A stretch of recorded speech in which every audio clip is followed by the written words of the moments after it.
ये बेचने के लिए रखे इतने सारे।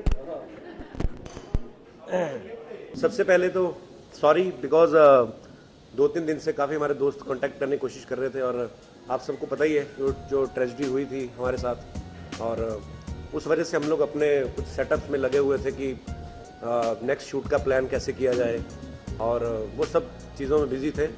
और बीच बीच में अपने आप को मैं टीवी पे भी देखता रहता था। कुछ ये आजकल एक नई खबर आई है सर्विस टैक्स वाली भी, और मुझे वही था कि मैं मिल के एक बार सबको एक्सप्लेन करूं। मैं एक चीज़ कहना चाहूँगा, सर्विस टैक्स के बारे में बोलने लगा हूँ। वैसे सर्विस टैक्स वालों को मुझे पे करना चाहिए क्योंकि मैं उनकी मुफ्त में ऐड करने वाला हूँ, जैसे वो दूसरे एक्टर्स को देते हैं। मैंने खुद न्यूज़ में देखा कि मैंने 65 लाख की टैक्स की चोरी की है, तो मुझे हंसी भी आई सुन के। मैंने कहा यार ये कोई टैक्स की चोरी नहीं थी, बेसिकली ये जो सर्विस टैक्स लागू हुआ है ये एक्टर्स के ऊपर पिछले जुलाई से लागू हुआ है, और मैंने तो बचपन से एक ही टैक्स सुना था, इनकम टैक्स, तो कभी ये सर्विस टैक्स का पता नहीं था। खैर ये मेरे सीए का काम है, लेकिन उसने भी 1-2 बार बोला होगा, तो मैं क्रिएटिव आदमी हूँ, अपने काम में लगा रहता हूँ। अब मैं ये चीज़ें देखूँ अपने कि मेरा फलाना आर्टिस्ट है वो कहीं पे स्टक हो गया है, या मेरी और प्रोडक्शन जो काम रहते हैं प्रोडक्शन में, तो ये सब चीज़ों मेरा ध्यान रहता है। तो मैंने बेसिकली ये क्वार्टरली पे करना होता है, तो 3 जो क्वार्टर थे उनका टैक्स जो था वो डिले था बेसिकली। तो अभी जैसे आपके घर में बिजली का बिल आता है तो आप पे नहीं करते हो कभी कभी, तो आपको एक नोटिस आता है कि हाँ आप पे नहीं करेंगे तो आपका बिजली का मीटर काट दिया जाएगा। तो मीटर तो चालू है ना, मीटर में तो सब अब दिख रहा है कि आपने कितनी कंजप्शन की। तो बेसिकली ये डिले हुआ था, तो मुझे बड़ा यार अजीब लगा, बिकॉज मैं एक ऐसी फैमिली से हूँ, मेरे फादर साहब पुलिस में रहे हैं, और ऐसे पुलिस वाले जिन्होंने कभी आज तक 1 रुपया नहीं किसी का खाया, और वो कैंसर की वजह से उनका देहांत हुआ था। तो अगर ऐसा कुछ होता तो शायद हम भी बड़े पैसे वाले होते शुरू से ही, तो वैसा कुछ नहीं है।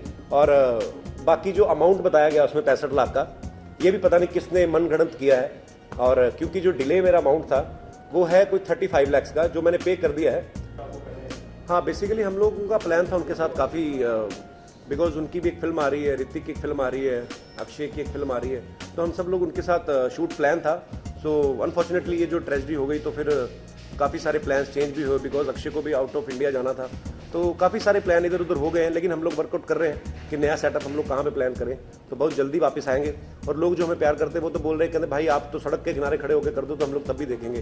तो ये लोगों का प्यार है, ये बना रहना चाहिए बेसिकली। सो कोई बात नहीं, होते हैं हाथ से। सर शो में हमारी यही कोशिश है कि ब्रेक आए ना बेसिकली। तो 2 एपिसोड तो जो इस वीकेंड पे हो रहे हैं ऑन एयर, तो वो हम लोग ऑलरेडी शूट कर चुके हैं। तो उसके बाद हम लोग प्लान कर रहे हैं बिग बॉस के सेट पे जाके, बिकॉज इतनी जल्दी एक ह्यूज सेटअप खड़ा करना एक नॉट ए इजी जॉब। तो हम लोग कोशिश कर रहे हैं कि फिर भी हमारी तरफ से जितनी जल्दी हो सके। और वायाकॉम 18 कलर्स चैनल, इनकी हमें बहुत सपोर्ट है, बिकॉज इन्होंने हमें इतना हौसला दे कि नहीं कोई बात नहीं, आप घबराइए नहीं, हम लोग जल्दी ही आपका एक बड़ा सेटअप दोबारा शुरू करेंगे। और अब अगर सेट जल गया है तो दोबारा तो बना ही रहे हैं, तो मेरी कोशिश रहेगी कि उसमें कुछ नए एलिमेंट्स भी डालें। तो जैसे ही काम शुरू कर दिया गया उसके ऊपर, और जैसे ही वो अगर जैसे ही कंप्लीट होता है तो उम्मीद है कि हम लोग अपने नए सेट पे दोबारा से शुरू करेंगे। लेकिन फिलहाल के लिए हम लोग बिग बॉस के सेट पे 1-2 एपिसोड हम लोग शूट कर रहे हैं। मुझे ऐसा नहीं लगता, बिकॉज मैं आपको एक बात बताऊं, हम लोग सेम इंडस्ट्री से हैं। अगर कोई मुझे ऐसा, लोग बोलते हैं कई बार, लेकिन मुझे ये लगता है कि हम आर्टिस्ट लोग या कोई भी प्रोड्यूसर कोई कभी ऐसा कभी सोच ही नहीं सकता, बिकॉज सबको पता है कि यार एक सेट के ऊपर और एक शो के ऊपर कितनी मेहनत लगती है। तो ये बिल्कुल एक अफवाह है, कोई इसमें कोई सच्चाई नहीं है, जहाँ तक कि हमारी नॉलेज में हमें पता चला। बिकॉज हमसे पहले आप सब लोग पहुँच चुके थे सेट पे, तो वहाँ पे जो सिक्योरिटी गार्ड थे, पुलिस ने जो भी वेरिफिकेशन किया, अब तक जो हमारे पास रिपोर्ट यही है कि कुछ शॉर्ट सर्किट हुआ था, तो उसकी वजह से पर्दों ने आग पकड़ ली और उसके बाद पूरा सेट, तो वैसा कुछ नहीं है। वो तो मैं उस चीज़ में बिलीव ही नहीं करता हूँ। अच्छा, खबरें आ कहाँ रही हैं, आप ही लोगों ने बनाई होगी। नहीं ऐसा कुछ नहीं है सर, ये टैक्स वैक्स वाली बातें तो अगले बाद में आई और टीवी में बाद में आई, लेकिन वो हमने एक दिन पहले कांटेक्ट कर चुके थे कि आप आइए, आपके लिए आपका कुछ सर्विस टैक्स ड्यू है। तो वैसा कुछ नहीं है सर, इतनी बड़ी मैं अगर इतनी सोच मेरी होती ना कि ये करके ये, तो मैं बहुत बड़ा बिजनेसमैन होता कोई, तो अंबानी लेवल का। तो मैं वैसा नहीं, मैं कलाकार आदमी, क्रिएटिव आदमी, मेरी ये सब चीज़ों में मुझे तो पता ही नहीं है। मुझे कल जाके सर्विस टैक्स वालों के ऑफिस में जाके पता चला कि ये 3 महीने बाद भरना होता है। तो इतनी नॉलेज नहीं भाई, मैं अपनी फैमिली में पहला आदमी हूँ जिसने थोड़ा बहुत पैसा कमाया। तो वैसा कुछ नहीं है, लॉस दिखाना है, और बड़ी बड़ी बातें सुनने में अच्छा लगता है कि yes I want to show some loss in my business. अरे सर वो भी मेरा ही शो है। अरे ऐसी पता नहीं, ये मैं वही इसीलिए मिलना चाहता था कि मैं यार पता तो करूं ये है क्या। ऐसा कुछ नहीं है सर, हर आदमी को अपनी लाइफ में ग्रो करने का हक है। मैं वहां पे एज ए कंटेस्टेंट पार्टिसिपेट करता था, और मैंने 6 सीजन किए हैं उसके, और मैं 6 सीजन में उसमें विनर रहा, तो मेरा क्यों झगड़ा रहेगा? मेरे सब दोस्त हैं वो लोग, और मेरे भाई जैसे दोस्त हैं। तो वैसा कुछ नहीं है जिसमें वो बाकी उस शो में जो काम कर रहे हैं, हम लोग कॉलेज लेवल से साथ में हैं कुछ लोग, तो वैसा कुछ नहीं है सर। एक आर्टिस्ट कभी भी ये चीज़ नहीं सोचता। मैं अपने लिए अच्छा सोच सकता हूँ कुछ, लेकिन किसी के लिए बुरा कभी नहीं सोचूंगा, ना वो सोचेंगे। तो ये सब र्यूमर्स है सर, और जब कोई चीज़ निकलती है ना तो ऐसी बातें आती है साथ में। सो वहाँ पे भी किसी ने पूछा जिस दिन सेट पे आग लगी ना कि कैसा लग रहा है, तो मैंने कहा यार अच्छा लग रहा है, सुबह सुबह का टाइम है, सर्दी है, तो थोड़ी आग से थोड़ी हीट आ रही है, तो ऑब्वियसली बुरा लग रहा है। मुझे ऐसा लगा कि जैसे मेरा सेट नहीं, वो मेरा घर जला है बेसिकली।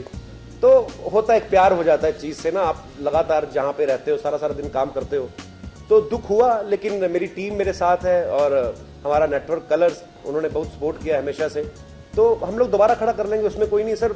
सर सलामत रहना चाहिए, पगड़ियां 1000, तो उसमें बुरा तो फील हो रहा है ऑब्वियसली, पर लेकिन हम लोग जल्दी दोबारा नया सेट बनाएंगे। मेरे को, मैं खास तौर पे मेंशन करना चाहूँगा, बहुत सारे लोग, और बॉलीवुड का हमेशा ही ये एक रहा है कि बड़ी खबरें हमें सुनने को मिलती हैं, जी फलाने का फलाने के साथ अच्छा संबंध नहीं है ये। लेकिन हमारी इंडस्ट्री की खासियत है, जब भी कभी कोई ऐसा संकट आता है तो सब लोग एक साथ इकट्ठा हो जाते हैं। मुझे कल, आप यकीन नहीं करेंगे, लता जी का फ़ोन आया, और लता जी ने कहा कि अगर तुम्हें किसी भी तरीके की हेल्प चाहिए, कोई पैसे को लेकर या वैसे, तो मैं क्या कर सकती हूँ तुम्हारे लिए। तो मेरा दिल कर रहा था कि लता जी को वो गाना सुना देंगे आप, तो मैं बोल ना पाऊँ उनको, कि वो सोचेंगे यार मैंने अफसोस करने के लिए फ़ोन किया, तो ये बंदा क्या बोल रहा है। तो मतलब मेरे लिए बहुत बड़ी बात थी वो, और मैंने उनको ये कहा भी, मैंने कहा मेरे फादर साहब आपके इतने फ़ैन थे, अगर वो होते कि आज उनको पता चलता कि मेरे बेटे को लता जी का फ़ोन आया, चाहे किसी भी कॉन्टेक्स्ट में आया है, चाहे कुछ ट्रेजेडी हुई है उसके लिए आया, लेकिन मेरा वो दुख एक थोड़े पलों के लिए बिल्कुल भूल गया था मैं, और मुझे समझ में नहीं आ रहा था कि मैं उनके साथ क्या बात करूं। तो बड़े सारे लोगों ने, रोहित शेट्टी ने, शाहरुख भाई ने, फिर बहुत सारे, मतलब तमाम इंडस्ट्री के लोगों ने यही किया कि हम तुम्हारे साथ हैं, हम सेट खड़ा कर देंगे तुम्हारे, बताओ कितनी देर में खड़ा करना है तुम्हारा। तो वैसा, तो इंडस्ट्री इस बात में तो एकजुट है, एक हम लोग परिवार की तरह। थैंक यू सो मच, आप सब लोग आए, शुक्रिया।